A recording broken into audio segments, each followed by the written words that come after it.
Uşaq pulu bugün sosial müavinət bilirsiniz ki, ailələrə verilir. Bəli. Hesab edin ki, həmin uşaq pulu sosial müavinət adı altında verilir.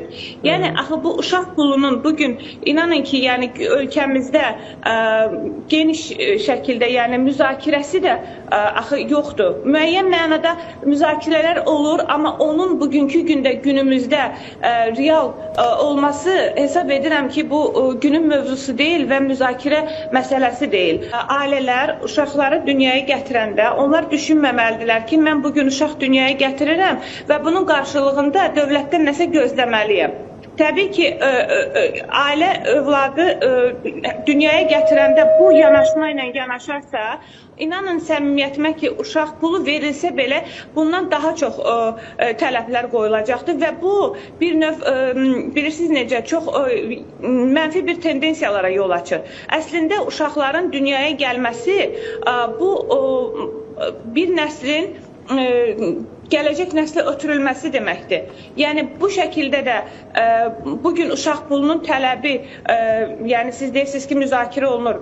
Zaman olur belə, yəni suallar jurnalistlər tərəfindən verilir. Amma xüsusi ictimai müzakirələrdə mən ən az deyirəm ki, millət vəkili olduğum 2 il dönəmində mən bununla tez-tez qarşılaşmamışam. Məsələ də burasındadır ki, uşaq pulu məsələsi bugün gündəliyə gələrsə və tətbiq olunarsa, bəs düşünmürsünüzmü ki, valideynlərdə bu şəkildə bir asılılıqmı və yaxud da ki, həm də bir tənbəllikmi yarada bilər? Yəni, insanlar fikirləşəcəklər ki, dövlət mənə uşaq pulu verir, mən artıq işləməyim.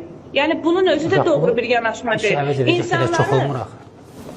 İnsanları bu şəkildə əməyə alışdırmaq lazımdır. İnsanları nələrdənsə asılı vəziyyətə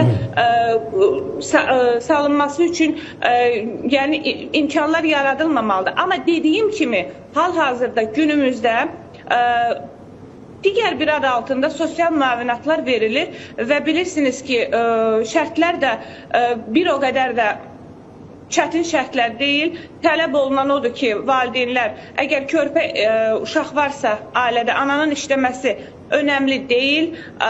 8 yaşına qədər səhv etmirəmsə olan ailələrə bir atanın işləməsi kifayət edir və bu da normaldır. Üzr istəyirəm və real yanaşmadır. Ona görə ki, atalar... Yetmir. Xahiş edirəm, icazə verin, mən fikrimi tamamlayım.